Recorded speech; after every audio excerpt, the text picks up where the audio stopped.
Welcome. Today we are looking at K.C.S.E Revision 12, Paper 2. Question 1a. Outline 7 ways in which Jesus fulfilled Isaiah's prophecy of the suffering servant of Yahweh. 1b. What is the character of the Messiah according to Isaiah chapter 61 verse 1 to 2? 1c. Outline 5 lessons that Christians learn from the birth narrative of Jesus. Question 2a. Describe the transfiguration of Jesus as recorded in Luke chapter 9 verse 28 to 37. 2b. Identify 6 lessons that Christians learn from the transfiguration of Jesus. 2c. State 6 ways in which God reveals himself to people today. Question 3a. Relate the parable of the tenants as recorded in Luke chapter 20, verse 9 to 19. 3b. Outline 7 steps taken by the Jews to have Jesus crucified. 3c. State 6 importance of resurrection of Jesus to Christians. Question 4a. Mention 5 ways in which the Holy Spirit manifested itself on the day of Pentecost. 4b. Explain 4 teachings of unity from Paul's expression, the body of Christ. 4c. Explain reasons that make Christians to live in this unity. Question 5a. What are the features of traditional African family? 5b. Explain 4 reasons why Christian families find it difficult to live in harmony. 5c. Outline the advantages of a prayer in a Christian family. 6a. Outline 5 ways in which science and technology have helped to promote unity of mankind.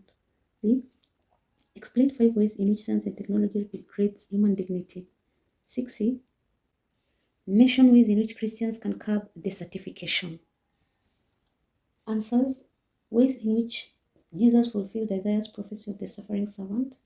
He suffered humiliation. He bore the sins of humankind. He died on the cross because of human sins. He bore suffering and disgrace submissively. He was rejected and despised. He was mocked and spat on. He was pierced and wounded. He was innocent yet treated like a criminal. 1b.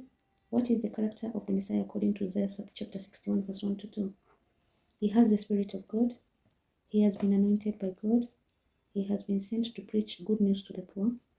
He has been sent to bring liberty or freedom to the captives. He has come to proclaim the year of favor of God. 1c. Outline the lessons that Christians learn from the birth narratives of Jesus. God chooses and works with humble people, for example, Mary. Messianic needs were a joy to all. Even unborn John leapt with joy. Restraint and self-respect on couples is good. Joseph respected Mary's virginity until Jesus was born. Christians should believe in God even if the promises are not seemingly attainable. Good news are for the poor and humble. The shepherds were the first people to receive the news and to see the Messiah. God can protect us. Herod wanted to kill Jesus, but God protected him. Question 2a. Describe the transfiguration of Jesus as recorded in Luke chapter 9, verse 28 to 37. Jesus took Peter, James, and John up the mountain to pray. As Jesus was praying, his face changed in its appearance. It shone like sun, and his clothes were dazzling white. Moses and Elijah appeared. They spoke to Jesus about his death, which was to occur in Jerusalem. Peter and other disciples fell asleep. When they woke, they saw Jesus' glory, and the two were living. Peter said, Master, it's well that we are here. Let us make 3 tents, one for you, one for Moses, and one for Elijah. As he talked, a cloud came and overshadowed them, and they were afraid. A voice came from the cloud saying, This is my beloved Son, listen to him. Jesus told them not to tell anyone about what they had seen and heard.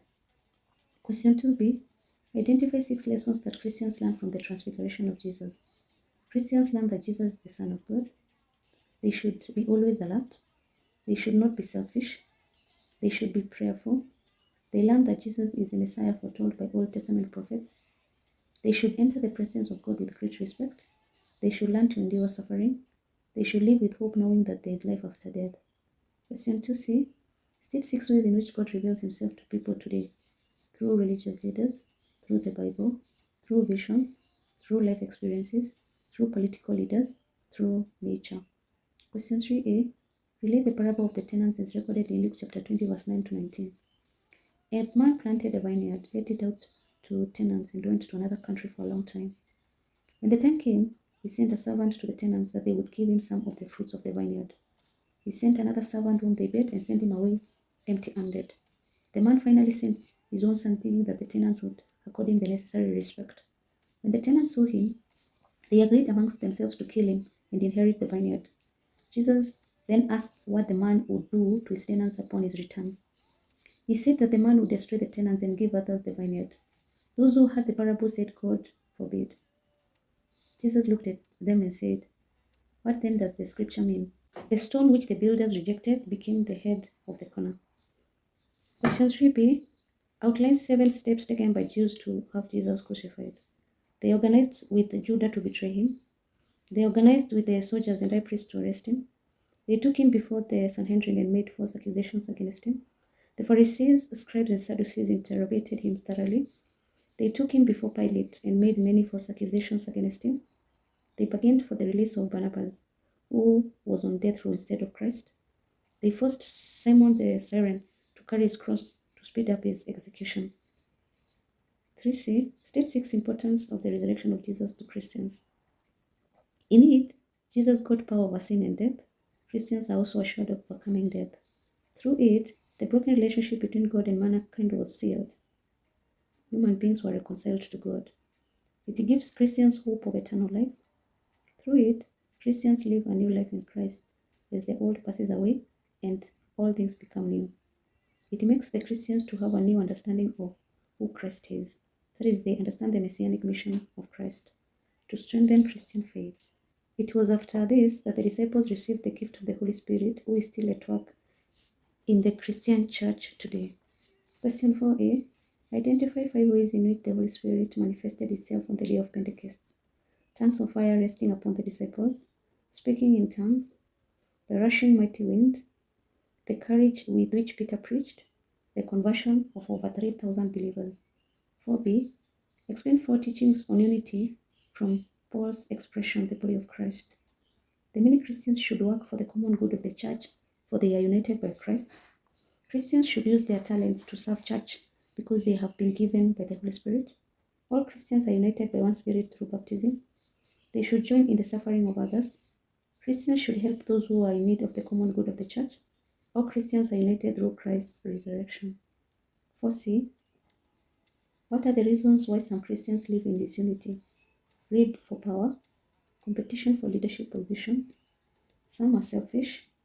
They may not agree on church doctrines, misinterpretation of the Bible. Some Christians are arrogant. Some practice nepotism. Others may feel righteous than others. Discrimination along gender. Man and woman were created in the image of God. Question 5a. What are the features of a traditional African family? It's ordained by God during marriage. Members are related by blood, marriage, and adoption. It's polygamous. All members participate in decision making. Husband is the head of the family. Members have specific obligations to carry out. Members must adhere to the rules and regulations. There is organized systems of educating the youth. Members share their resources. Elders are highly respected. The family provides for the needs of the members. 5b. Explain 4 reasons why Christian families find it difficult to live in harmony. Poor communication among members of the family. Misuse of family resources. Unfaithfulness. Child abuse. Drug abuse. Denial of conjugal rights. Long illness. Long separation between members. Lack of tolerance. Question 5c. What are the advantages of prayer in a Christian family? It enables members to thank God for His blessings. It strengthens their faith. It enables them to ask for forgiveness. It's an expression of humility. A member is able to intercede for others. It enables members to ask for their needs. It enables them to seek for God's guidance. Question 6a. Outline 5 ways in which science and technology has helped to promote unity of mankind. Use of modern means of transport, for example, aeroplanes to travel to any part of the world. Through the mass media, people are able to learn different cultural heritage.